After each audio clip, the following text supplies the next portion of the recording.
Já, aldeilis fjör hjá stelpum. Þarna fóru þær heim til Arons til að vekja greikallinn. Heyrðu, við ætlum að fá smá tónlist á meðan þetta er að klárast. Þetta er ekki alveg kannski útvarpsæft. Lord, make me a vessel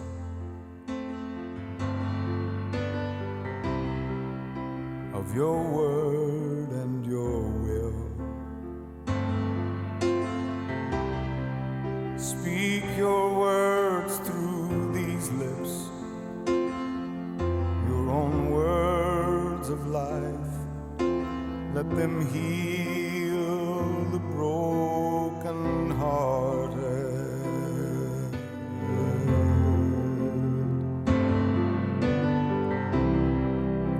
Lord, make me a servant. I'll wait on you hand and foot. Draw me close, let me know you. Let me touch your heart. Let me be your prized creation.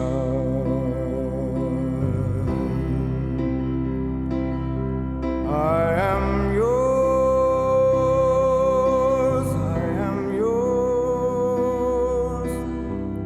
I've been bought with life so precious. I am new, I'm brand new in you, my Jesus.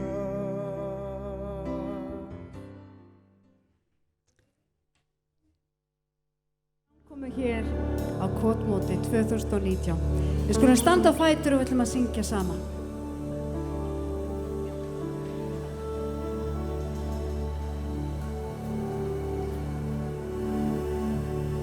You were the word at the beginning, one with God the Lord Most High. Your hidden glory in creation, now revealed in you, our Christ. What a beautiful name it is. What a beautiful name it is. The name of Jesus Christ, my King. What a beautiful name it is. Nothing compares to this.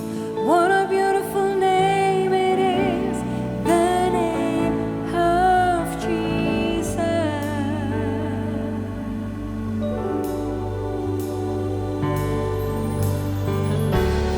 Didn't want heaven without us. So Jesus, you brought heaven down. The sin was great, your love was greater. What could separate us now? What a wonderful name it is. What a wonderful name it is.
Jesus. Vertu velkomin hingað í kvöld. Vertu velkomin hingað á þennan stað. Verður ertu að við tignum þig. Verður ertu að við syngjum þig lofsöng. Takk fyrir að við fáum að koma fram fyrir þig. Takk fyrir að við fáum að fela þér allt sem á hjarta okkar liggur. Og við bjóðum velkomin á hana stað. Við bjóðum velkomin hingað. Og verður ertu að við tignum þig og lyftum upp nafnið þínu, Jesús. Heilagur ertu, Jesús. Vexum nafnið þitt. Halleluja. Halleluja. Amen. Innilega velkomin á Kotmót. Mörg ykkar voru komin í gær og ofsalega gaman að sjá hvað eru margir komnir. Enn fleiri í dag og hér alltaf gott að vera. Ég hef sagt að mínu heimili hefur verið talið niður allt sumarið. Hvenær kemur Kotmót? Hvað eru margir dagar? Og það er komið. Og það er svo sannarlega ástæða til þess að fagna og gleðja. Amen. Við hefum góðan Guð. Við erum sammála það. Og hann er hæl okkar. Og við getum alltaf leitað til hans.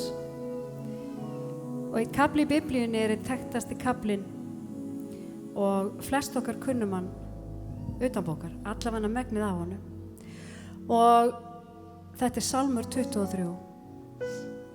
Og það er svo margt í honum sem er svo gott og það er svo mikill sannleikur. Drottinn er minn hirðir, mig mun ekkert bresta. Á grænum grundum lætur hann mig hvílast. Hann leiðir mig á vötnum þar sem ég má næðis njóta. Hann hressir sál mína, leiðir mig rétta vegu fyrir sakir nafnsins. Þótt ég fara dimman dal, þá óttast ég ekkert illt, því að þú ert hjá mér. Sproti þinn og stafur hugga mig. Þú býr mér borð frammi fyrir fjendum mínum. Þú smyrð höfuð mitt með olíu. Bikar minn er barmafullur. Gæfa og náð fylgja mér alla ævidaga mína og í húsi Drottins bý ég langa ævi. Amen. Þetta er ekki bara fyrir mig, þetta er fyrir þig. Og fyrirheitin í Biblíunni eru ótal mörg, þau eru sönn og þau hafa aldrei brugðist. Amen.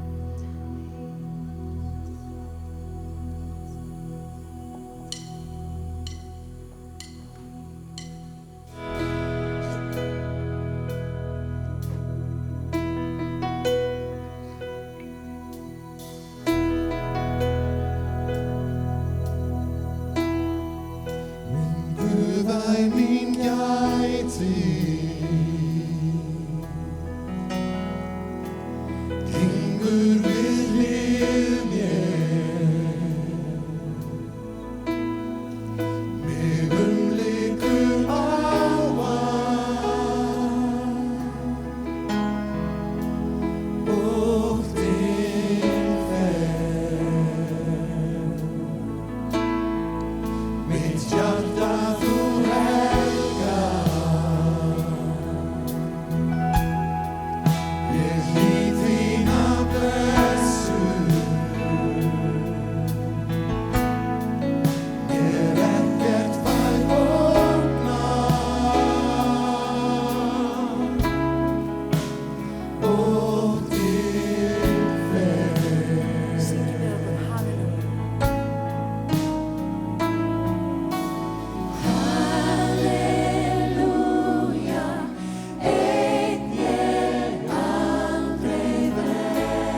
stöndum á fætur og sameinumst í söng.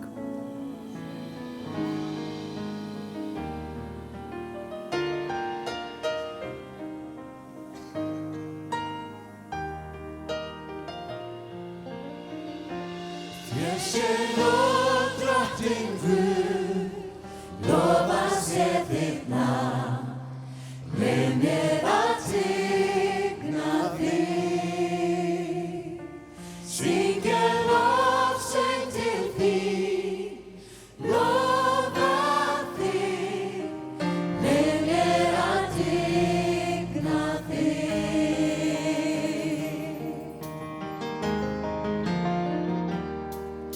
Er sólin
Já, kæri vinir, ég óska ykkur til hamingju með 70 ára afmæli kotmótana og ég verð að segja það að kotið er eitthvað sem að tengist sterkt við hjarta mitt og ég á sterkar tilfinningar til þessara móta hérna í kotinu vegna þess að Guð mætti mig svo stórkostlega hérna 1981. Þá kem ég hérna inn á kotmót og sit á samkomu og man nú ekki hvað verið að ræða í predikuninni vegna þess að Guð var að tala til mín í gegnum þessa predikun á sinn hátt og hann var sem sagt að skora á mig í raun og veru að núna væri tækifæri fyrir mig að gefa Guði 100% og ég hugsaði sem svo þetta er svona einum of að fara að gefa lífsins svona hvað segja allir vinirnir og allt þetta og svo framvegis en heilagur andi talaði til mín og sagði þetta er þitt tækifæri og þetta er þitt síðasta tækifæri og ég hugsaði bara halló ef að ég grípi ekki þetta tækifæri sem Guð er að gefa mér núna að koma til hans að þá hugsaði ég bara þá hlýt ég að vera eitthvað heimskur sko.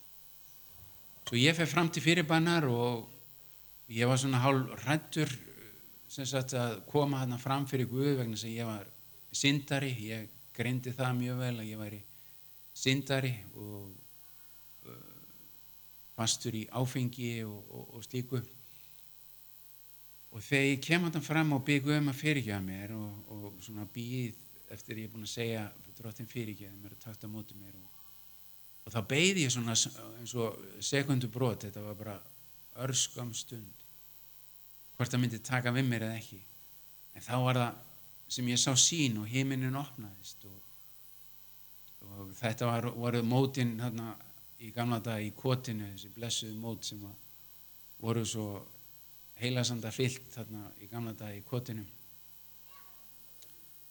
í tjaldinu og þá var það sem ég sé þessa stórkostlegu sýn það var eins og ljósgeisli sem kæmi niður frá himni, stór og mikill, kom svona skáhalt niður úr himninum og þegar hann kemur og snertir á mér brjóstið og þá finn ég að ég er bara laus og það er bara komið að mér þessi byrði og ég finn þessa gleði og ég finn hennar frið og ég fer bara að brosa og ég festist í raun og veru í brosinu sko. Og ég kem út af þessari stund, þarna út úr tjaldinu, bara gjörbreyttur maður og kona mín hún hitti mig þarna fyrir utan og hún horfði á mig og henni fannst bara nóg sko. Hún hugsaði og sagði mér það seinna að hún hugsaði þetta, já hann mátti nú breytast að þetta er einum og mikið og þannig að þetta augnablik sem að Guð gerði þarna í tjaldinu 1981 hefur aldrei vikið frá mér og þetta var svo stórkostlegt, þetta leysti mig gjörsamlega undan áfengi, það gaf mér gleðin á ný, það gaf mér nýtt líf, það endurreisti hjónabandi mitt og það hefur sem sagt verið mér blessun alveg fram á þennan dag og ég trú og veit að það mun halda áfram að vera blessun. Kæri vinir, kristnu vinir hér í kotinu, við Guðum að blessa ykkur og þakka fyrir í Jesú nafni.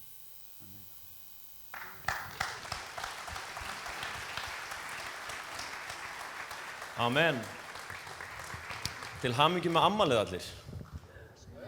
Þetta er brilljant.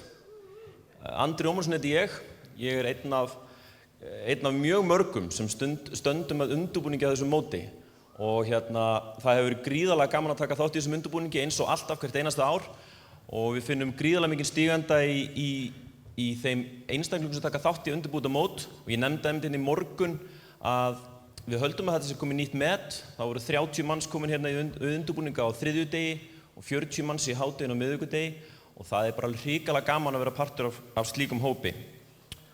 Og við finnum það sömuleiðis bara á mætingunni, það er veður og dagskrá og gott mót sem trekkir að fullt af fólki og okkur þykir því gríðarlega gaman að sjá ykkur hérna öll. En það eru nokkrar tilkynningar sem ég langar að koma áleiðis. Það er þegar svona margir eru komnir á sama staðinn, að þá eru ýmis mál sem þarf að fara yfir. Það eru bílastæðin okkar, það eru P-merkingar hérna nokkrum staðum fyrir framan örkina sem við erum að sjá nokkra bíla sem hafa ekki kannski þörf á þessum P-staðum að halda. Þannig ég bið ykkur að færa bílana ykkar aðeins frá, það er nóg að bílastæðum aðeins neðar, en leyfum þeim sem þurfa virkilega á því að halda nýta sér þessi stæði og sömuleiðis þó að það sé ekki P-stæði, við höfum takmarkað P-merkingum, að reynum að vera eins langt frá og við getum og njótum þess frekar að ganga í góðaverinu. Og sömuleiðis bílarnir á tjaldstæðunum, við getum komið þeim yfir á bílastæðin, þannig að fólki getur annarkvæmt leikið sér á tjaldstæðunum eða tjaldað á tjaldstæðunum. Þannig að færum bílana okkar endilega fjær öllu. En þegar við færum bílana og þegar við komum inn og út af svæðinu, þá skulum við keyra örlítið hægar. Því hér er fullt af litlum krökkum sem eru að leika sér í ánni, sem eru að leika sér á milli bílana og hoppa allt í henni fram og við orðið svolítið varfið að það er full glannalegur akstur. Og við reynum að miða við það að litli krakkar geta gengið hliðan á bílunum. Það er okkar aksturshraði. Þannig að endilega keyrum aðeins neðar og við erum í fríi, það er lítið stress í gangi, þannig að þó að sé smá biðröð í hliðinu, þá bíðum við bara í röðinni þó við séum búin að greiða. Við erum ekki að fara á móti umferð hinum megin við skúrinn. Það er algjör óþarfi. Við hingrum í nokkra mínútur í viðbót og förum í gegnum hliðið. Keyrum ekki á móti. Er eitthvað meira? Já, reykingar. Það er beint á móti örkinni, er aðstæð fyrir reykingar og veip. Þannig að við ætlum ekki að gera það inn í örkinni og heldur ekki á tjaldstæðinu. Sammála? Lost and found, tapað og fundið. Það er í sjoppunni. Það eru nokkri munir þegar komnir þangað. Þannig að endilega trýtlið sjoppunni þegar hún er opin. Og í fyrra bættum við frábæra aðstöðu fyrir foreldra með þá allra yngstu. Það er hérna niður í kjallara. Það er bæði hægt að horfa á mynd og hlusta á hljóð. Þannig að ef þið eru með lítil óróleg börn, þá endilega nýtu ykkur þá aðstöðu. Hún er alveg upp á 10. Hundahald er leyfilegt á svæðinu. Við skulum reyna að virða það er ekki allir vel við það. Þannig að höfum stutt í taumunum, höfum það í taumi og hirðum upp eftir þá. Ég varð vitni af einum skóð sem steig í óhirt ástand. Þannig að líki ljósið þess að þetta eru litli krakkar út allt. En síðan kannski að lokum að þá eru flesta vandamál sem kom upp þegar 1000 manns mætast þetta hægt að leysa með því að ræða saman í góðum tómi. Þannig að tölum saman, blíðlega og fallega við hvort annað. Ef það er eitthvað sem við hinn sem stöndum á mótinu getum gert til að hjálpa til, láta okkur vita, pikkið í okkur, símanúmerun okkar eru öll í bæklingnum eða á póstunum minna frammi. Þannig ekki hika ef það hringja ef það er eitthvað. En annars bara njótið mótsins og hafa það gott. Guðni. Takk, Andri minn.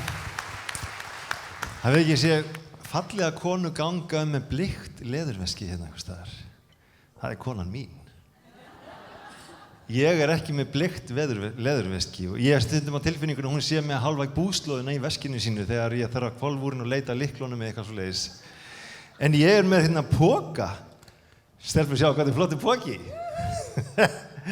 Ég keypti bók áðan í jötunni og ég hlakka rosalega til að lesa hana, Fire Road. Ef þið er bara, þetta var svona leyni auglýsing fyrir jötuna. Ég er með annað í pokanum sem mig langar að kynna fyrir ykkur. Ég veit ekki hvort þið hafið séðan eða hvort þið hafið skoðað frammi eru svona miðar á svarta kassanum eða svarta bjarginu úti sem er með svona fyrir framan sem eru svona auglýsinga og upplýsingabás eða eitthvað svoleiðis. Það er miði sem er eins og þessi, að þið sjáu hann ekki. Mér langar að biðja ykkur að þið sem eru ekki búin að fá okkur svona miða, þegar þið færið út, þá eru miðar á leiðinni út, held ég á borðinu, og þarna á kassanum. Og á honum stendur svolítið. Og nú ætla ég að biðja ykkur að hlusta vel. Ég ætla að biðja ykkur að taka vel eftir. Vegna þess að á þessum miða erum við að kalla ykkur til þáttöku. Okkur langar að biðja ykkur að sjá það sem við erum að sjá. Það er ekki orðið, en það er í framtíðinni og það er í skammri framtíð. Það er ekki langt frá okkur. Og það sem við sjáum er að þegar við horfum upp í loftið, horfum ekki að horfa á himininn, heldur inn í örkinni erum við að sjá að þakið er klætt að innan. Það er búið að klára einangra, það er búið að klára að klæða loftið. Lítur þetta ekki vel út? Sjáu þetta ekki? Það ekki alveg búið hérna frammi og núna takmarki hjá okkur að klára að klæða miðrýmið og gera það tilbúið að innan.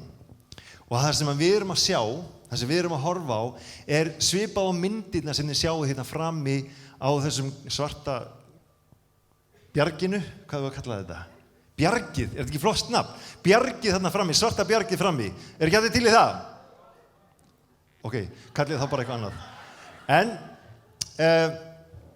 það hvernig þetta kemur nokkuð veginn til með að líta út.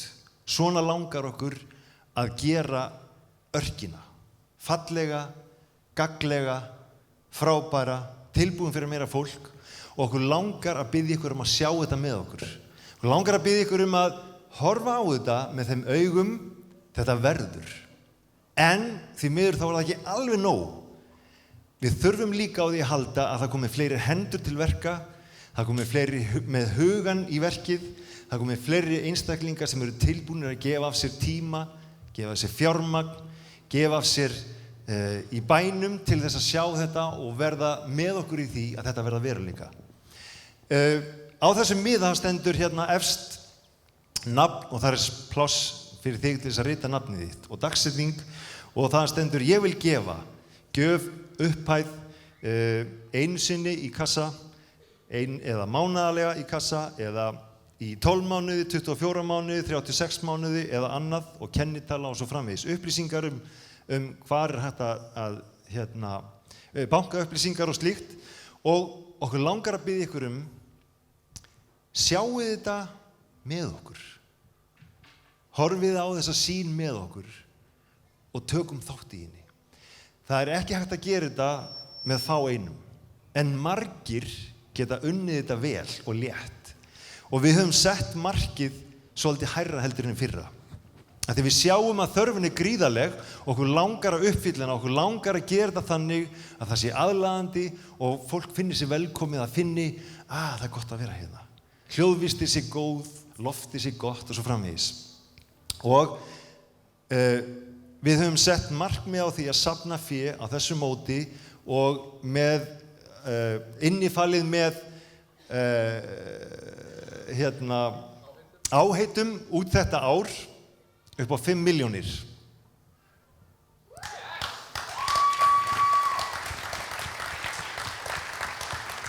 Ég man ekki hvort þetta hæsta tala sem við höfum nefnt, það skiptir engu máli. Kannski fékk ykkur, þeir alltaf langt. Eitthvað sem trúir því, já, þeir alltaf langt. Eitthvað sem hugsar, já, þeir að fara langt, þeir að meina þetta.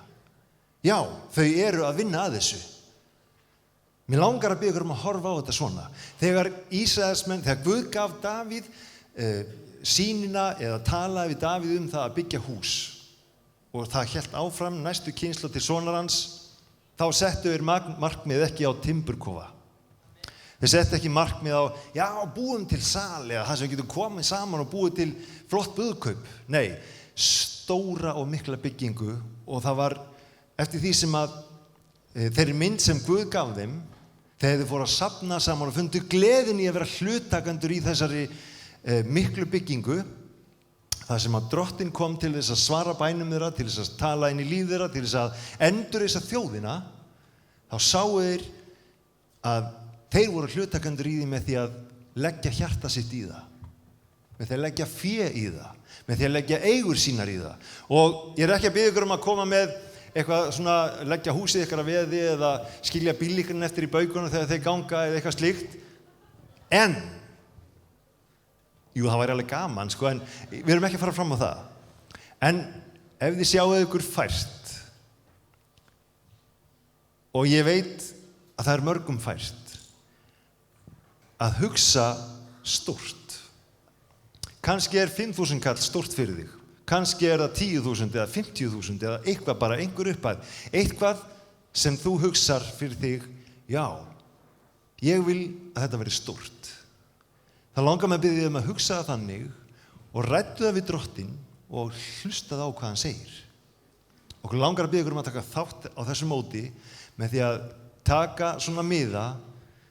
Núna munu þjónar samkomuþjónandi ganga og safna gjafafé í fórnina og þið sem að viljið vera með okkur í þessu verki, takið ykkur miða, fyllið hann út, setjið hann í fórnabaukinn. Ef þið eru að segja núna þá það allt í lagi, getið gert það á morgun eða næstu daga. Verum saman í þessu. Erum við til í þetta? Við erum að reyna í veikum mætti, en við viljum leggja þetta í hendur Guðs. Og okkur langar að biðja ykkur að vera með. Okkur langar að biðja ykkur að við eigum sameiginlega hlutdeild í því sem að gerast. Þegar þið sjáum myndirnar þarna frammi og þegar horfið upp í loftið, það passar ekki alveg saman, en það mun passa saman. Hefur eitthvað trú á því? Við erum að setja markið á að þetta verði tilbúið þarna frammi eftir 3 ár. En það kostar aðeins meir en 5 milljónir. Það kostar bara 5 milljónir, en markið höfum við sett á 5 milljónir núna. Tökum þátt. Drottinn bless ykkur og Drottinn mun blessa.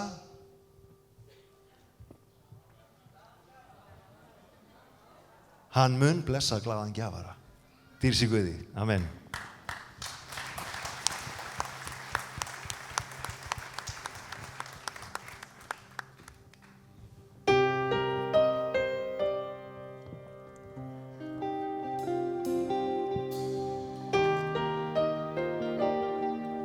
Skulum standa upp og syngja saman.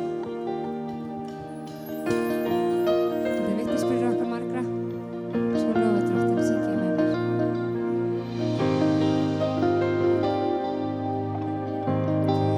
Ég á þá von sem akkeri míns lífs í gegnum held ég fast í þinni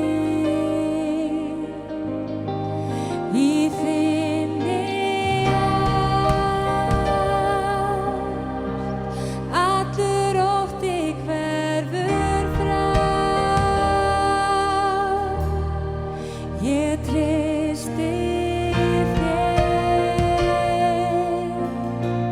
með allt sem ég á. Lofar þín. Lofar þín öll í krossins von. Þú gafst allt fyrir Jesú Krist minn son. Þessi von vakir í dag. Minn Guð hér, hann breytist ei.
Sálmi 135 segir: Lofið nafn drottins, lofið hann, þér þjónar drottins, standið í húsi drottins.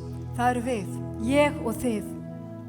Lofið drottin því hann góður, leikið fyrir nafni hans, því það yndislegt, því að drottin hefur útvalið sér Jakob, gert Ísrael að eigin sinni.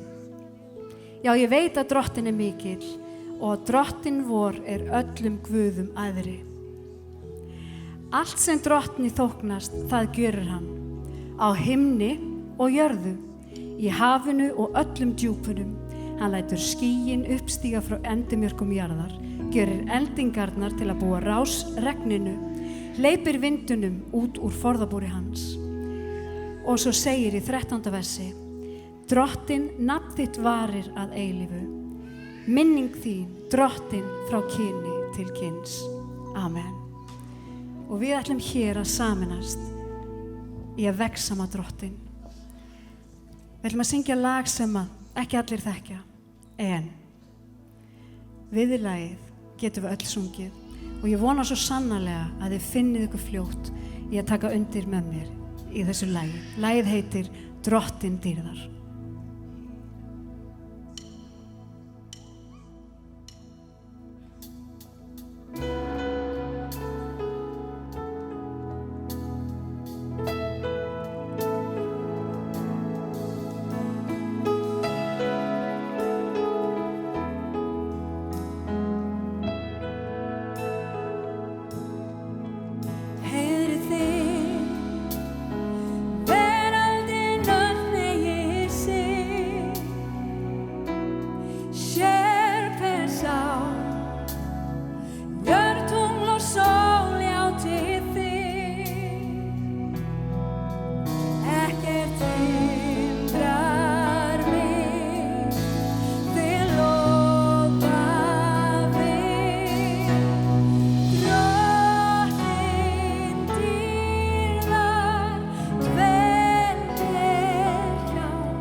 Réttum bara út hendur okkar. Sem heilagur andi komdu. Heilagur andi komdu og gerðu það sem þú vilt gera hér í dag. Bara bjóðum þig velkomin hér í dag. Opnaðu hjarta mitt. Hjálpaðu mér að taka við því sem þú vilt gefa mér hér í dag. Velkomin.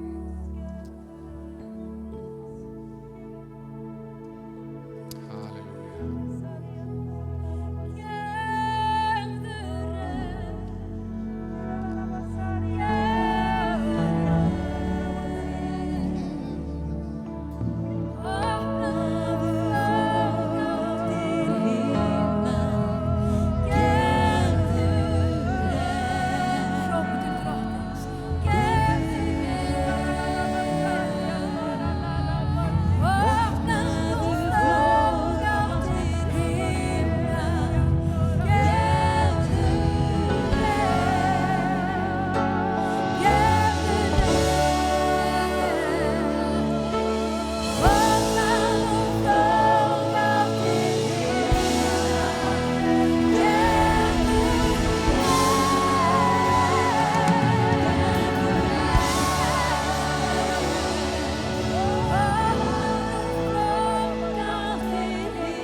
Hrópaðu til hans. Hrópaðu til hans og hann mætir þig. Finni það. Hann einn þekkir þig. Og við lofum þig. Verður ertu Guð, við heyrðum þig. Og við tegnum þig. Verður ertu Guð, við lofum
nærveru Guðs. Ekkert betra en að upplifa nærveru hans og nærveru hans er hér í dag. Er nærveru hans hér í dag? Segðu þann sem er við hliðina að nærveru Guðs er hér í dag. Opnaðu hjartað þitt. Jesús. Jesús. Takk fyrir. Takk fyrir Guð að þú ert hér. Við opnum hjarta okkar.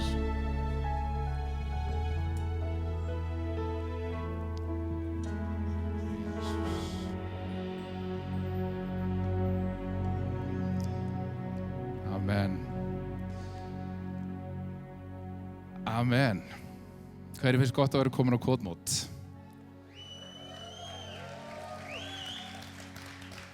Það ekki bara alveg ágætt? Það geggjað. Ég búinn að koma á kvotmóti í sirka 37 ár. Ég ólst upp hérna upp í sveitinni og ef þú hefur aldrei komið á kvotmót þá býðið innilega velkomin og ég vona að þetta verði besta helgi lífstíns hingað til og ég er full að trúa á að svo verði. Ég elska það að börnin mín, þau elska jafn mikið að koma hingað eins og ég elska að koma hingað og það þýðir að kvotmót eldist vel. Ég hef sjaldan hitt jafn fallegan og góðan og unglegan eldri borgara eins og kvotmót og ég hlakka til þess sem Guð ætlar að gera núna helgina. Við vorum að syngja rigningu, regn frá Guði, það er ekki búið að vera mikið rigning í sumar. Það er aðalega búið að vera sól sem hefur gefið okkur gríðarlega gott tækifæri til þess að stunda þjóðaríþrótt Íslendinga. Sumir halda að þjóðaríþrótt Íslendinga sé glíma, sumir halda að sé handbolti eða fótbolti. Það var allir rangt fyrir sér. Eina íþróttin sem við tökum öll þátt í og hendaði mjög vel í sumar brúnkukeppni. Og ég ætla að biðja ykkur að kveikja ljósamenn. Nú skulum við koma í smá brúnkukeppni.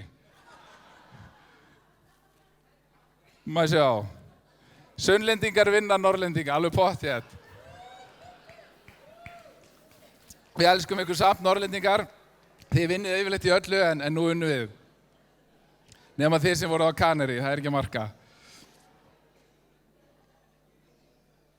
En það er svo gott að vera hérna saman og ég mér langar að sýna ykkur nokkra myndir frá kvotmóti.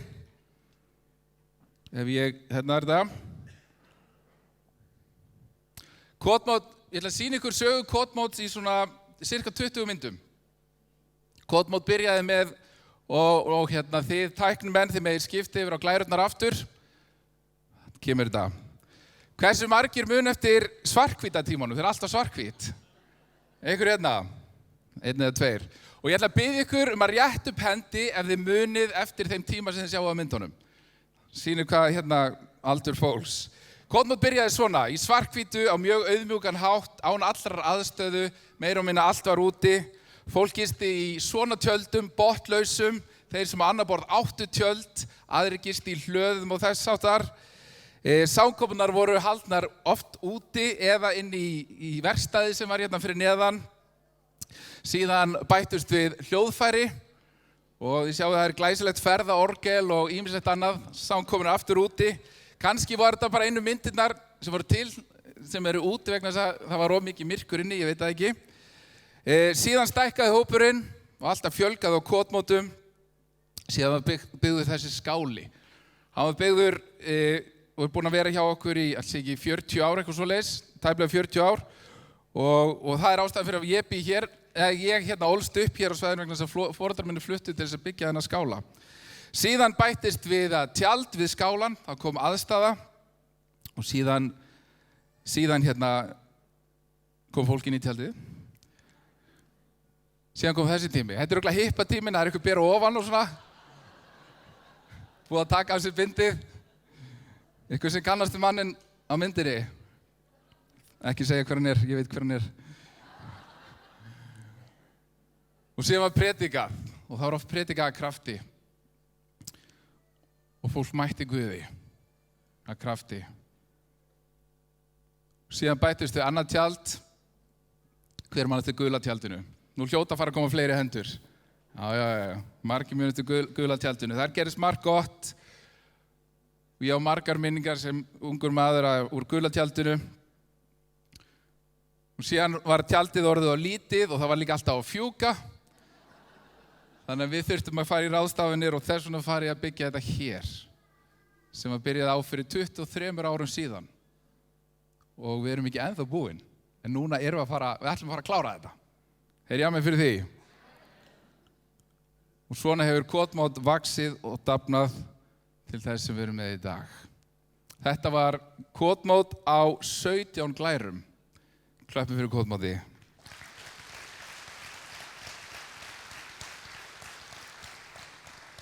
Á kvotmóti hafa einstaklingar eignast trú á Jesú. Á kvotmóti hafa einstaklingar fyllst krafti heilags anda. eignast nýja von, endurnýja trú sína, fengið fyrirgefningu, þeir hafa læknast og fólk hefur fundið köllun sína. Og ég elskaði að heyra vitnisburðinn hans Kolla, hann heitir Kolli sem var á vídeóinu áðan, heyra þess að sögu allir þessari gleði sem fekk að koma af stað, þegar Guð fekk að koma af stað. Það er svo mikið gleði í að fylgja Guði. Ég elska þessa gleði sem kemur með nærveru Guðs. Og þetta er ekki bundið við kvotmót, nærveru Guðs er ekki bundið við kvotmót. En það er eitthvað sem gerist þegar við tökum tíma og við bara stöldrum við og við bara stoppum og við gefum okkur tíma og segjum, Guð, hvað vilt þú gera? Þegar við erum ekki að flýta okkur. Á kvotmóti erum við ekki að flýta okkur. Þetta eru dagar sem við tökum frá, við erum ekki að fara neitt annað og hér komum við bara og segjum, Guð, hvað vilt þú gera? Hvað heldur þið myndi gerast ef þið myndi gera það oftar? Eða oftar myndum við bara koma og segja, Guð, hvað vilt þú gera í dag? Hvernig vilt þú leiða mig í dag? Ég held að myndi gerast eitthvað stórkostlegt. Guð er alltaf til staðar. Við erum bara ekki alltaf mjög aðgengileg. En núna er enginn að flýta sér. Nú eru allir bara tilbúnir að taka við því sem Guð vil gera. Er það ekki? Drögum djúpt inn andan og segjum velkomin heilagur andi. 1, 2 og velkomin heilagur andi. Ég opna hjarta mitt í dag. Það eru margar sögur sem hafa komið á kvotmóti. Ég setti status á Facebook daginn og bað fólk að senda mér sögur frá kvotmóti og það komu slattar sögum. Einn maður sendi mér post og sagði frá því hvernig hann upplifði heilagan anda, hann skýrðist í heilagum anda á kvotmóti og hann læknaðist af astma á sama kvotmóti. Það var fyrir 30 árum síðan og hann er ennþá góður af astma.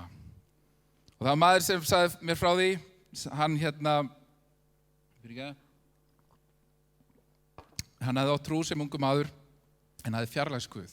Hann hefði farið frá honum og allan tíman sem var inn í burtu frá honum, það var eitthvað bank. Hann langaði svo að koma tilbaka. En hann þrjóskaðist við, árum saman og áratugum saman þá þrjóskaðist hann við. Þangað til eitt kvotmótið, að þá brast stíflan og þá kom hann aftur til Jesú. Og hann var svo glaður. Hann var svo einlæglega glaður. Hann var svo ánægður að vera komin aftur. Hann var loksins byggt sig fyrir Guði og hann var það glaður að þegar hann var spurður hvort það væri til að segja frá því upp á sviði að þá sagði hann já. Þangað til hann fattaði hvað hann var búinn að segja já við. Að fara að koma hingað upp á svið og hann segir þetta svona. Hann segir, ég var svo feiminn ungur drengur að ég roðnaði ef ég kom inn í búð. Og síðan var ég á kvotmóti og það er kallað, hér er ungur maður sem vill gefa vitnisburð. Og bæði vegi, hann var 40 ára, þannig að ungur, yes. Ég er til í það, þá er ég ennþá ungur. Og hann segir, þar sem ég satt hugsaði, hvað ertu búinn að koma þér út í? Hjartslátturinn var svo mikil að hjartað ætlaði út munnin. Og það er sannað að flestir eru meira hræddir við að koma fram opinberlega heldur en að deyja. Þannig að það er eðlilegt og litið svona. Þetta gengi aldrei, ég er skjálfraddaður og eldröður af skömm yfir vandræðum sem ég hef búinn að koma mér út í. En ég stóð upp og steig fram þá skeiða. Drottinn mætti mér á stórkostlegan hátt. Þetta byrjunarskref var lækningaskref og hlutir gerðust sem ég ekki geta gerst á venjulegan hátt. Hjartslátturinn var venjulegur og eðlilegur á einu augnabliki. Öll feimni og ófærni var frá mér tekin og ég var dásamlega læknaður á einu augnabliki. Ekki bara þetta kvöld, heldur til framtíðar. Ég tók skrefið og þá mætti Jesús. Og síðan þá hefur hann unnið með fólki, þurfti að tala oft og opinberlega og Drottinn bara mætti honum. Síðan var kona og sagði frá því á kvotmóti fyrir rúmum áratug að heilagur andi snerti við henni með þvílíkum krafti. Allar slæmu tilfinningarnar sem hún hafði burðast með komið fram, sektarkennd, samviskubit, óánægja og annað. Og það var mikið grátið, það var magnað og gott og ekki hægt að lýsa því. Þegar hún kom fram 1,5 tíma síðar sagði fólk við hana, vá, þvílík breyting. Andlit þitt er eins og hulu hafði verið svipt áður og það er svo mikil friður yfir þér. Og hún segir, það er ekkert betra en að finna nærveru Guðs. Hann hefur gert mig að betri manneskju, hann hefur tekið mér þroka og eigingirni og margan annan löst og ég mun aldrei sleppa takinu. Amen. Ég mun aldrei sleppa takinu. Og hvaða sögur munum við koma frá þessari helgi? Hvaða sögur munum við heyra? Ég hlakka til að heyra því. Yfirskrift þessara móts er gleði. Við erum að gleðjast yfir 70 árum af trúfesti Guðs, yfir því sem Guð hefur gert og ég fór að hugsa sögu kirkjunar á Íslandi og ég einn af þeim sem elska kirkjuna. Ég elska kirkjuna, ég hef trú á kirkjunni, ég hef trú á því sem kirkjan stendur fyrir og því hlutverki sem að kirkjan hefur. Og Kvotmót bara hluti af þessari sögu kirkjunar á Íslandi sem hefur verið í gangi síðustu 100 árin. Í okkar pínu litlu þjóð, þótt við séum auðvitað stórasta land í heimi og allt það. En þá erum við lítil þjóð og Guð hefur verið að starfa á svo mörgum stöðum. Og mér dettur í hug vinur okkar í Hjálpræðishernum, KFUM með allar sumarbúðirnar, góðir sprettur í þjóðkirkjunni, vinur okkar í Samhjálp, ykkur frá Samhjálp hérna? Glæsilegt. Klöppum fyrir Samhjálp, við erum með frábæra heimsókn frá Hlaðgerðarkoti. Æðislegt að hefur ykkur, ég fæ stundum að tala í Hlaðgerðarkoti og ég elska að tala í Hlaðgerðarkoti. Þetta hérna skemmtilegastu tækifæri sem ég fæ til að tala. Og það er svo margt gott sem hefur skeð og þegar maður horfir á söguna þá sé maður aftur og eftir trúfesti Guðs. Guð stendur við sitt, þrátt fyrir allt. Þó svo að menn klikki aftur og aftur að þá Guð alltaf trúfastur. Og Hvítusunnkirkjan 100 ára eftir 2 ár. 100 ára. Og ég hugsa allt fólki sem hefur gengið á undan, sem hefur bókstaflega úthellt blóði, svit og tárum. Til þess að ryðja brautina, til þess að boða fagnaðarerindi, til þess að reisa upp nýjar kirkjur, til þess að taka sér fólk, til þess að biðja, elska náungan og byggja upp annað fólk og verið fylgjendur Jesú í sínu umhverfi. Og margir brauðdreiðendur eru fallnir frá, margir af þeim sem við sáum á myndunum og sumir eru hættir eða eru það bil að fara í fríið langa, þar að segja á eftirlaun, ekki endilega að deyja. Þótt það komi á endanum fyrir okkur öll. Og við ykkur sem eru ennþá með okkur segi bara takk. Takk fyrir að hafa ekki gefist upp. Takk fyrir þegar það var mótlæti, þegar það voru erfiðleikar, þegar þið voru ekki alltaf vinsalasta fólkið.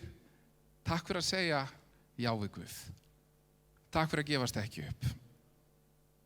Og megum við vera þannig fólk líka. En sá grunnur sem hefur verið lagður, sá grunnur sem að þetta fólk sem að gekk undan okkur hefur lagt grunnur fyrir okkur að byggja á. Ekki til þess að staðna á, ekki til þess að hugsa, bara njóta og hugsa hvað allt var frábært í gamla daga, þótt allt hafi verið frábært í gamla daga, ekki allt en sumt. Við ætlum ekki að vera safn fyrir hið gamla. Heldur ætlum við að vera farvegur fyrir það sem Guð vill gera í dag. Við ætlum að halda áfram að sækja fram, alveg eins og þau sóttu fram, alveg eins og þau hlustu á það sem Guð var að gera á sínum tíma, þá ætlum við að gera það sama.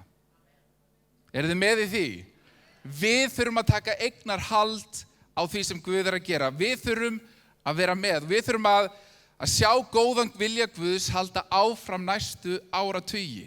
Og við þurfum að dreyma stóra drauma. Og við þurfum að biðja kraft Guðs til þess að halda áfram í metnaði. Til þess að halda áfram að sjá kirkjuna byggjast upp. Þannig að saga kirkjunar næstu áratugi verði ennþá betri en sá hluti sem hefur verið skrifaði núna. Þannig að boðskapur Jesú virki áfram og haldi áfram að ná til fólks. Það eru við sem erum að fara að skrifa þá sögu. Og ég trúi því ekki að sagan sé búin. Ég trúi því að hún sé rétt að byrja. Saga kristinnar kirkju. Ég trúi því að það besta sé framundan.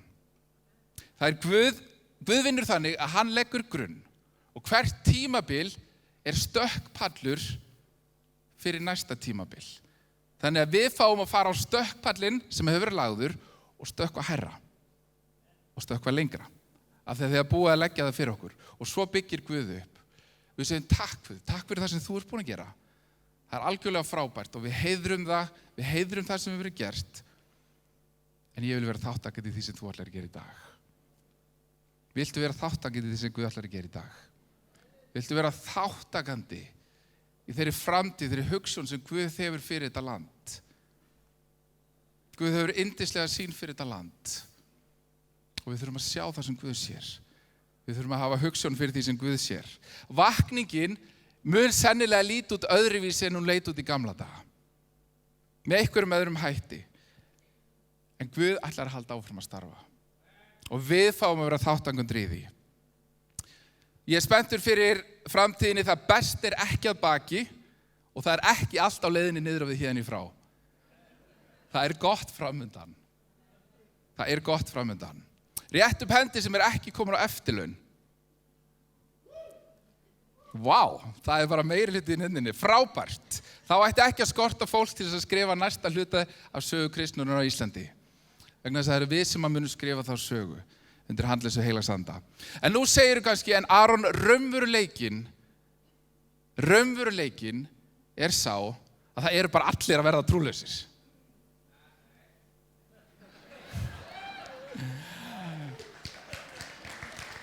Gott svar. Raunveruleikinn er sá og það er bara svo lágt hlutfall sem sækir kirkju. Fólk blandar þessu öllu saman. Og Guð hefur verið tekin út úr opinberu rými og skólum og þess að Aron, þetta er ekki hægt. Hefur Guð einhvern tímann takmarkað sig við það sem er ekki hægt? Hefur það einhvern tímann verið einhver standard á það sem Guð getur gert? Það sem er ekki hægt.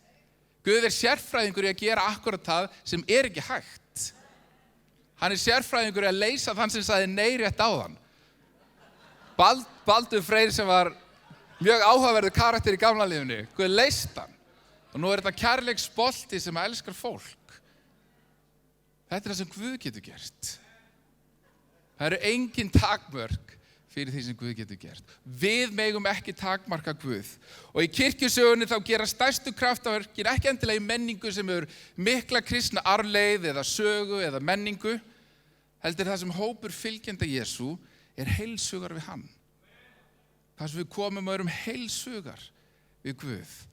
Og segir Guð, hvað sem þú vilt að ég geri, það er ég til að gera. Það sem kristnir eru háðir gleðinni sem kemur með heilugum anda. En stundum spurjum ég bara, hvað er í gangi, Guð? Akkur er þetta svona erfitt? Og margir eru þeirri stöðu, kannski út á landi, í litlum kirkjum og spyrja, hvað ertu, Guð? Akkur er þetta svona erfitt? Eða kom upp erfiðleikar í kirkjunni. Og í Biblíunni lesum við slíka tíma. Það er saga í Samúelsbók, fyrir Samúelsbók, 4. kafla, þetta er saga af Elí, spámanni, sem hafði séð musteri Guðs og hann byrjaði rosalega vel. Og hann reisti upp Samúel en síðan líður tíminn og það eru endalaust margar rangar ákvarðanir teknar. Og Elí situr aðgerðlaus hjá. Og síðan er stríðið Filista og það gerist að þeir tapa fyrir óunnum. Og þeir fóru með sáttmálsörkina í orustuna en það sem að þeir unnu ég held ég geti sagt bara í sínu stolti og hroka, að þá mistu þeir allt. Sáttmálsörkin var tekin, stríðið tapaðist, 2 synir Elía dóu og þegar Elí dóu og þegar Elí heyri fréttirnar þá dettur hann niður sjálfur og deyr. Öll von hvarf. Og sonur tengdadóttur Elí, hann fæðist þennan dag og hann fékk nafnið Engin meiri dýrð. Þarna hefði þurft mannanafna nefnd. Það var slæmt nafn. En þannig leið þeim. Engin meiri dýrð. Þetta er búið. Hér eftir verður ekkert. Og þetta er frekar niðurdrepandi saga. Þetta er ekki saga sem er gaman að segja á svona móti. Er einhver sem hefur lent í því að missa vonina og þú hefur bara hugsað, engin meiri dýrð. Þetta er bara búið. En Guðs áætlun var ekki búin. Og áætlun Guðs helst stundum í hendur við fólki sem að fylgir honum, sem er tilbúið að segja já við hann. Og í næstu kynslóð þá reisir Guð upp Davíð. Og dýrð Ísrael var meira en nokkuð tíman áður. Það sem maður eftir hjarta Guðs leiddi þjóðina og reisti upp og það var aftur dýrð. Það var aftur stórkostlegt. Og það getur verið tímabil þar sem að dýrð Guðs er ekki jafn áberandi og við höfum séð hana. En hún kemur aftur og hún er ekki búin. Vegna þess að Guð er að halda áfram að vinna. Kannski hafa verið tímar þar sem nærveru Guðs hafa verið áþreifanlegri í þinni kirkju eða þínu lífi persónulega. Og þú hafður orðið fyrir vambröðum og hugsa bara þetta bara niður á við hér eftir. En Guð ekki búinn. Það verður meiri dýrð. Það verður meira. Það verður meira fyrir Ísland. Guð ekki búinn að ljúka sér af í Ísland. Við þurfum að hafa traust á honum og finna gleðin í honum. Og við þurfum að finna trúna, við þurfum að finna gleðina í Guði. Við þurfum svo að finna gleðin í Guði.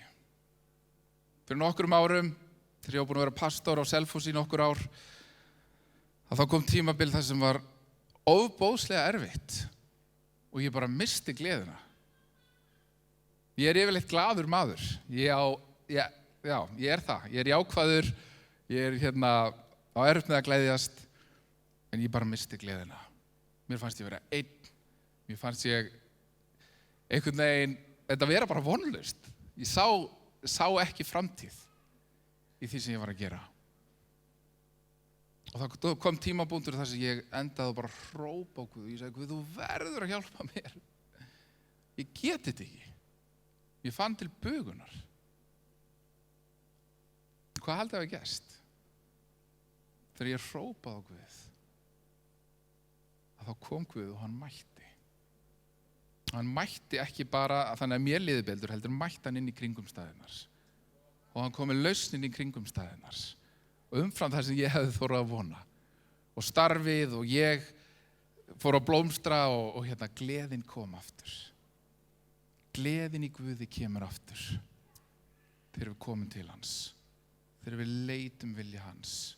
Þegar við hrópum á hann. Í Jakobsbréfinu 4:8 stendur nálægið yður Guði og þá mun hann nálgast yður. Við þurfum að finna gleðina í Guði. Við þurfum að finna spennuna fyrir verki Guðs. Við þurfum að hafa trú á verkefninu. Finna aftur gleðina í því sem Guð að gera. Boðskapur Jesú jafn mikilvægur í dag og hann hefur alltaf verið? Já eða nei? Ok. Og þá langar mig að spyrja, og mér langar að þú skoðir hjartað þitt og svarir út frá því, þurfa Íslendingar jafn mikið á Guð að halda þótt þeir séu ríkir? Meira, ok, meira, bjóst ekki við því, en jú, alveg það. Þurfa þeir jafn mikið á Guð að halda þótt þeir séu vel menntaðir? Stundum upplifi ég og að okkur finnist trúin góð fyrir okkur. En við spáum ekki í því hvort aðrir þurfa honum að halda. Það þurfa allir á Jesú að halda. Það þurfa allir á Jesú að halda. Og við sem að störfum í mínu starfi, við erum nokkur hérna inni og ég veit að þeir sem að eru í minni stöðu eða sambarlegri kannast við það þegar við hittum fólk. Við erum alltaf að hitta fólk. Við erum að hitta fólk á bestu stundum og verstu stundum og allt þar á milli. Og það alveg sama hvað allt lítur vel á yfirborðinu. Hvað allt virðist fullkomið í fjölskyldunni. Hvað allir virðast hafa þetta allt saman og hvað allir eru töff á samfélagsmiðlunum og allt það. Þegar maður hittir fólkið. Þegar maður fær að skyggnast bakvið hjartað. Alveg sama hvað eru miklu peningar. Alveg sama hvað er flott menntun. Alveg sama hvað börnin eru falleg. Að þá alltaf eitthvað brotið. Það alltaf eitthvað brotið. Það alltaf ykkur vandamál. Og Guð lausnin inn í sérhverja kringumstæður. Þjóðin okkar þarf á Guð að halda. Fagnaðarerindi þarf að fá að heyrast. Og fagnaðarerindi snýst það að við erum ekki hér fyrir tilviljun. Guð skapaði okkur af ástæðu og stærsta gleði lífs okkar að fá að fylgja honum. Að fá að tengjast honum. Að vita hann vinur okkar. En það synd sem að aðskilur okkur frá Guði. Bæði í þessu lífi og í eilíðinni. Og vandamál að við höfum hunsað Guð og höfum ekkert vilja með hann gera. Og leiðin til þess að sættast við Guð að fá fyrirgefningu hjá honum sem að hann opnaði leiðina fyrir með því að gefa son sinn til að deyja fyrir okkur. Og það bara þannig. Og þetta opnar okkur leiðina til þess að eyða eilíðinni með honum en líka fyrir þetta líf. Til þess að hann sé með okkur, við fáum visku hans og leiðbeiningu og huggun hans og von á erfiðum tímum. Hann þráir að vera með okkur. Og þetta svo von sem Íslendingar þurfa á að halda. Þetta eru góðu fréttirnar. og aftur og aftur og aftur sjáum við fagnaðarerindið virka. Það virkar vegna þess að breytir lífi fólks. Þannig að hverjir þurfa á Jesú að halda? Allir þurfa á Jesú að halda, mjög gott. Einu sinni hverjir þurfa á Jesú að halda? Allir. Lýst vel á okkur. Hluti af því að eiga kraft Guðs að eiga gleði. Og til þess að geta gengið fram í krafti Guðs, til þess að þetta sé ekki erfitt, til þess að þetta sé ekki streð, þá hefur Guð gefið okkur heilagan anda og ein af gjöfum heilags anda fyrst kærleikur og síðan gleði. Þegar við skoðum ávexti andans. Af hverju þurfum við gleði? Páll skrifar það í Filippíbréfinu. Hann segir verið ávallt glaðir í drottni, ég segi aftur verið glaðir, ljúflyndi yðar verið kunnugt öllum mönnum, drottin í nánd. Verið ekki hugsjúkir neitt, heldur gjörið í öllum hlutum óskir yðar kunnar Guði með bæn og beiðni og þakkargjörð og friður Guðs sem æðri öllum skilningum mun varðveita hjörtuður og hugsanir í Kristi Jesú. Verið glaðir í drottni. Það auðvelt að vera glaður þegar allt gengur vel. Það auðvelt að vera glaður þegar við fengum vel útborgað. Eitthvað sem fekk vel útborgað núna mánaðamótin. Já, nokkrir. Það auðvelt að vera glaður. Þegar börnum manns haga sér vel á almannafæri, þá auðvelt að vera glaður. Þegar mann hrósað og allir vilja vera vinir manns, þá gott að vera glaður. Þegar maður við hestaheilsu og í formi, þá gaman að vera glaður. Þegar við erum ástfangin, þá gaman að vera glaður. Og fyrir okkur sem í kirkju samingi, þegar ykkur tekur trú á Jesú og allt gengur vel, þá gaman að vera glaður. Og þá auðvelt að vera glaður. Og ég ekki beint að tala þannig gleði það sem auðvelt að vera glaður. Ég að tala gleði sem heldur áfram þegar hlutinni ganga ekki vel. Þegar við fengum allt of lítið útborgað. Eða þegar börnin eru snarvitlaus og almannafæri. Eða þegar við erum veik. Eða þegar enginn sér hvað við gerum og enginn hrósar okkur og þegar okkur finnst ekkert gott vera að gerast í kirkjunni, þá ekki jafn auðvelt að vera glaður. Og þegar ekkert segir að við eigum að vera glöð en við eigum samt gleði frá Guði, þá það heilagur andi sem gefur okkur gleði. Þá það hann sem fyllir líf okkar af gleði. Gleðin sem gefur frið sem æðri öllum skilningi, sem kemur frá heilagum anda.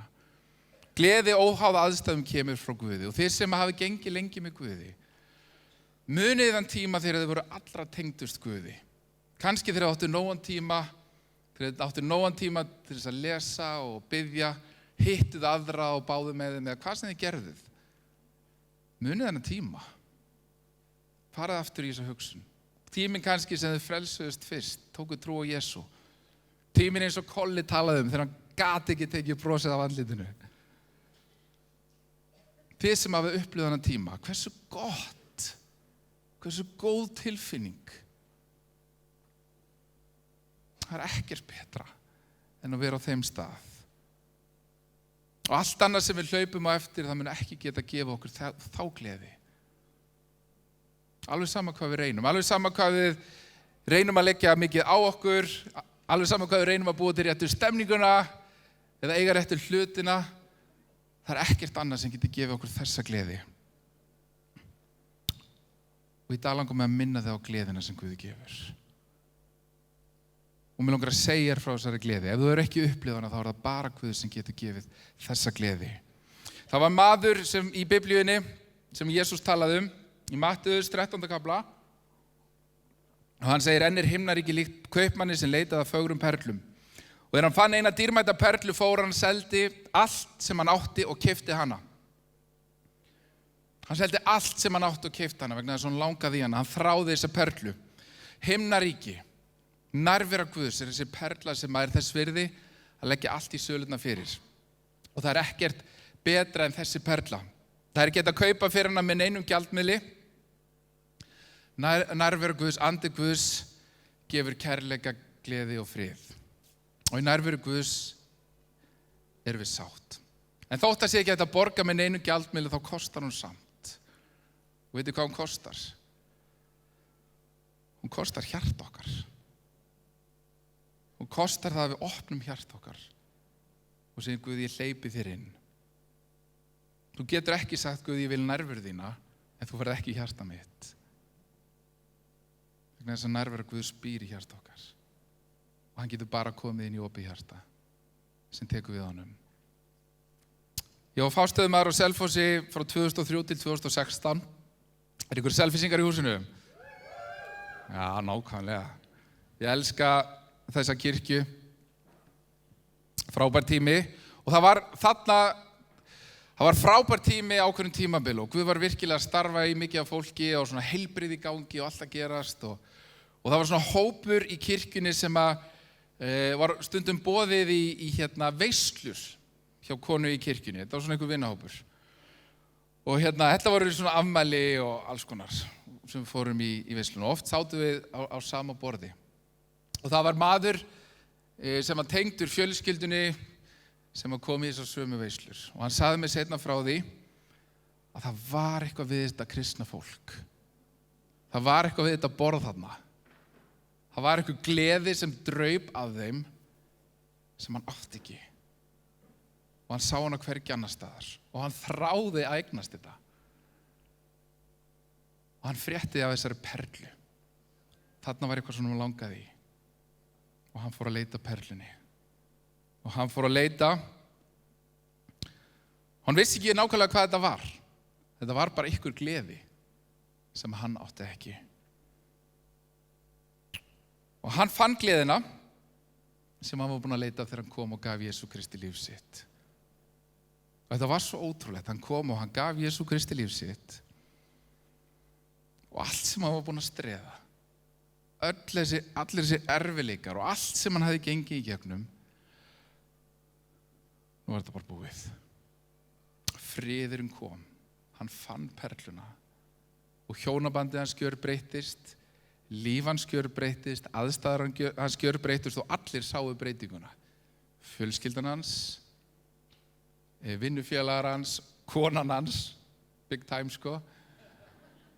Og það bara breyttist allt. En það var eitthvað gleði sem hann sá. Það var gleði Guðs sem hann sá í kristnu fólki. Og hann þráði að eignast þetta. Og hann eignaðist þetta. Núna, mörgum árum síðan, er þetta ennþá einn yndislegasti og glaðasti maður sem ég þekki. Vegna þess að hann fékk eitthvað nýtt. Og þetta er það sem Guð vill gefa. En okkur þarf að hungra eftir perlunni. Okkur þarf að hungra eftir nærveru Guðs. Við getum fengið hana, en síðan getum við mist hana ef við tökum hjarta okkar tilbaka. Hún er alltaf í boði, Guð fer ekki neitt, en við getum mist gleðina. Ert þú nokkuð búin að missa gleðina? Er perlan þín týnd? Áttu ennþá gleðina frá Guði? Hefur eignast hana? Davíð konungur talaði aðeins hann áðan. Það var tímapunktur þar sem hann týndi gleðinni. Hann hafði syndgað illa og gert hlutina rangt og hann misti sjónar af Guði. Og gerði bara hræðilegan hlut. Og þegar hann fattaði hvað hann hafði gerst, að þá iðraðist hann innilega. Og hann upplæði að nærveru Guðs var ekki ennþá til staðar og gleðin var farin. Og hann skrifaði: skapaði mér hreint hjarta á Guð og veittu mér nýjan stöðugan anda. Veittu mér aftur, munið hvað það segir, veittu mér aftur fögnuð þíns hjálpræðis og styð mér með fúsleiksanda. Hann fann að gleðin var farin. Hann fann að það sem hann átti var farið. Og hann hrópaði til Guðs og segir: skapaði mér hreint hjarta og veittu mér aftur fögnuð þíns hjálpræðis. Við þurfum gleðina frá Guði. Ertu nokkuð búin að týna gleðinni?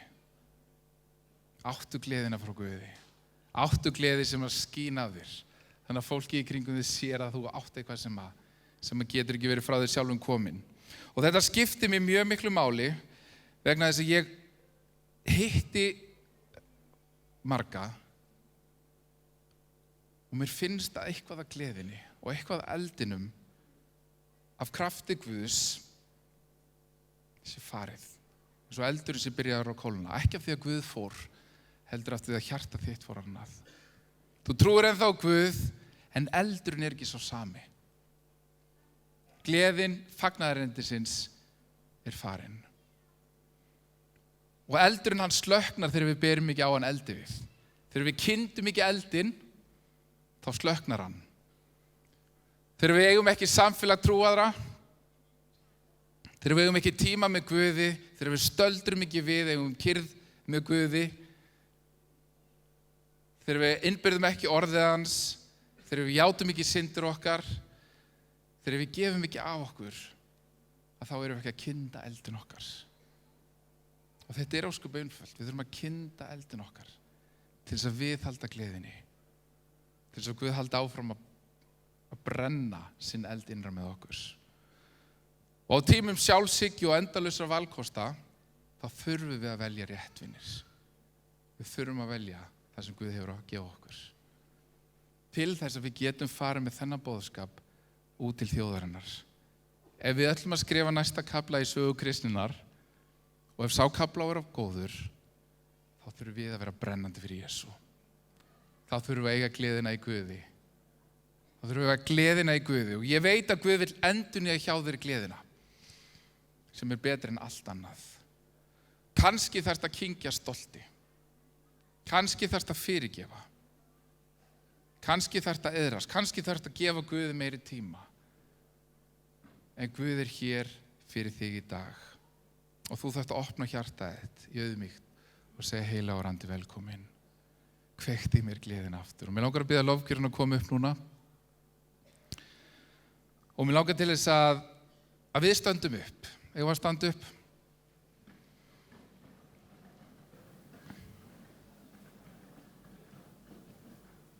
Og núna þar sem við stöndum upp, þá skulum við ekki spá í þeim sem eru við hliðina á okkur.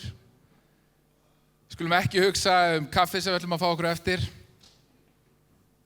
Við erum hér með Guði núna. Og nærvera hans hér. Og hann þráir að tendra gleðina í þér aftur. Og hann þráir að kveikja meiri gleði. Hann þráir að gera þér spenntan fyrir fagnaðarerindinu. Spenntan að segja öðrum frá. Spenntan að hjálpa þér að lifa því fagnaðarerindi sem þér hefur verið gefið. Guð hér og hann sér hjartað þitt. Hann sér hvað í gangi í hjartaðinu. Hann veit hugsanir þinnar. Hann veit öll vonbrigði.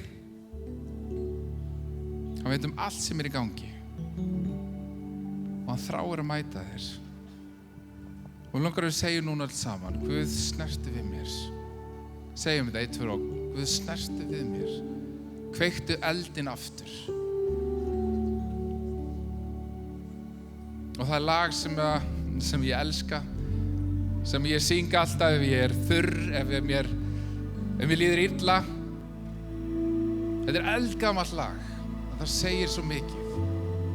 Þetta lag þar sem við nefnum nafnið Jesú. Og textin svona, hann segir, Jesús, ég nefni nafnið þitt, að þá nálgast þú og blessar lífið mitt. Þú læknar sérhver sár og þerrar sorgar tár. Jesús, ég nefni nafnið þitt. Og það sumir hérna sem ekki nefnt nafn Jesú í langan tíma. Nú skulum við nefna Jesú og segjum Jesús, ég nefni nafnið þitt. Réttum út hendur okkar og syngjum þetta lag saman. Bjóðum hann velkomin.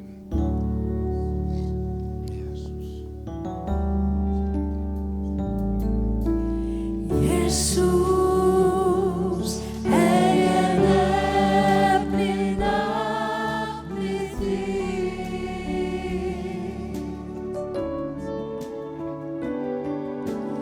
Nálgast þú og blessar lífið mitt.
nefna nafnið hans. Og hann búinn að nálgast okkur. Og nú langar mig að hvetja þig til að taka skref, stiga hérna fram og okkur langar að biðja með þér. Ef þú ert á þeim stað og þú þráir meira af Guði, þú finnur að eldurinn farin aðeins að minnka og þú þarf bara meira. Þú þarf gleði drottins aftur inn í lífið. Þú þarf þennan eld sem einu sinni var til þess að koma aftur. Og kannski hefur aldrei upplifað þennan eld, kannski hefur aldrei upplifað þessa gleði frá drottni. Þá hann hér í dag og hann hér fyrir þig. Og það engin ástæða til þess að bíða með að kveikja eldin aftur og taka skrefið á móti honum. Þannig að komið fram núna, fyrirbeðendur þið komið. Drottinn, velkomin á þennan stað. Velkomin að snerta við okkur. Halleluja, komið fram. Drottinn, takk fyrir að þú ert hér. Jesús, syngjum þetta áfram. Jesús í nefni nafnið þín.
Og þar með ljúkum við þessari samkomu hérna úr kotunu á þessum föstudagskvöldi, en það nú ekki allt búið enn samt, því framundan eru frábæri tónleikar með henni Kristínu Berntsen og KK og fleirum sem munu stiga hérna á sviðmiðinni. En ég heiti Jóhanna Benný og Hannesdóttir og þakka bara kærlega fyrir mig. Klukkan alveg að verða 9 og hann Styrmir Hafleðar komin hérna og ætlar að taka við vaktinni. Ég ætla að ljúka með henni Tösju Kopp. Hún ætlar að syngja fyrir okkur Fill Me Up. Það svo voðalega notalegt og það það sem við viljum bara, að drottin komi bara og fylli og kýra okkar. Stundum þetta ekki, menn þannig að það eins og við verðum hálf svona tóm. Við kannski hefur við ekki alveg gefið okkur tíma til að setjast við fætu Jesú og viðhalda flæðinu í kerun okkar, þannig að það hefur flætt úr því en ekki inn í það aftur. Og þá mjög gott að nýta svona tækifæri og það alveg hægt að hvena sem hvar sem bara fylltum upp drottin minn og svo þurfum við að gæta þess bara að dvelja í nærveru drottin, þannig að kerið okkar sé í raun og veru alltaf þetta gegnum streymi. Takk hérlega fyrir bara og ég vona að þið njóti svo tónleikana í kvöld. Eigið þið bara góðan dag sem eftir góða nótt og svo heyrust við síðar og hér hún Tasja Kopps. Bless, bless.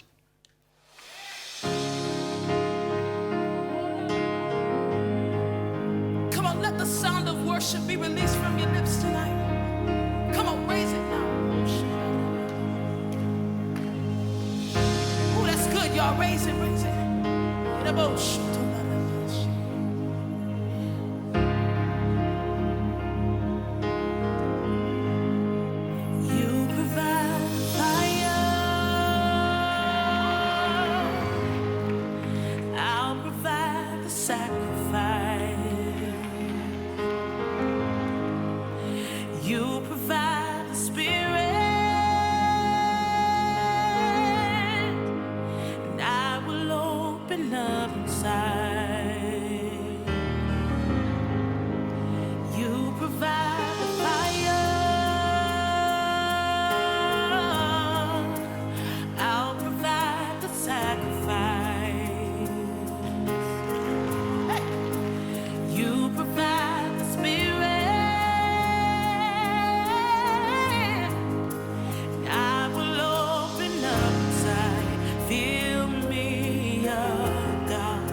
Þú ert að hlusta á þáttinn Concerto á Lindinni.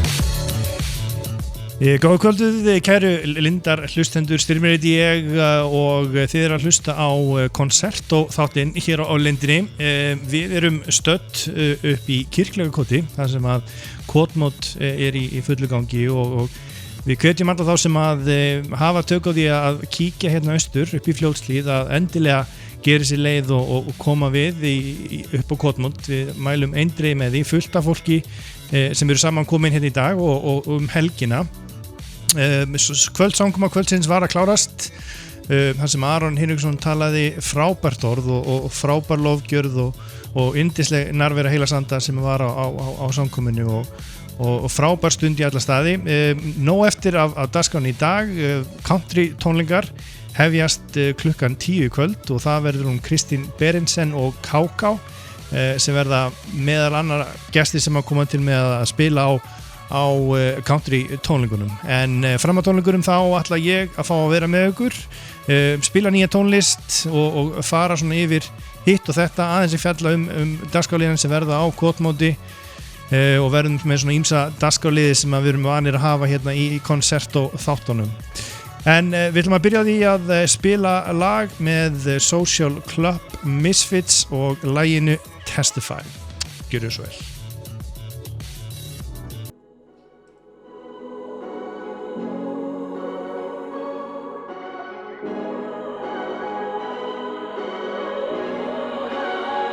I was falling apart when heaven rescued me.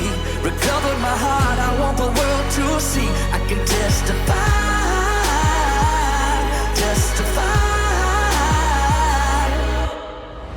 From the comforts of my home to a jail cell. They try to break me down, but their plan fails. I remember like yesterday, still clear as day, when I felt I had my whole future stripped away. Should've known better, I felt the heat. Speeding through the lanes, I was looking for the better me. Feeding my desires, ignoring my royal pedigree. Bloodline from the heavens, still slept in the penitentiary. But I was meant for more. So when you say the words I've written touch you, it's the Lord. The pressure that I felt on me, don't feel it anymore. You sent me healing from above, there's nothing realer than your love. I was falling apart when heaven rescued me. Recovered my heart, I want the world to see. I can testify, I can testify. Oh, I gave him my life, he gave it back to me. No longer the same, not who I used to be. I can testify,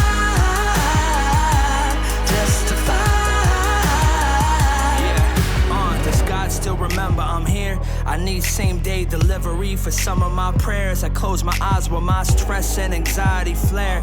If it comes up like stairs, I know right on time my God will be there. So many blessings coming down, I don't know if it's real. We not scared, I just feel like we should've be here. But I'm prepared, I got nothing to fear. This is God's plan, young man, and not a career.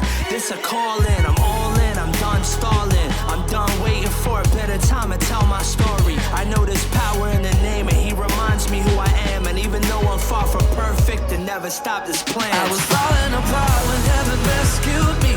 Recovered my heart, I want the world to see. I can testify, I can testify. Oh, I gave him my life, he gave it back to me. No longer the same, not who I used to be. I can testify.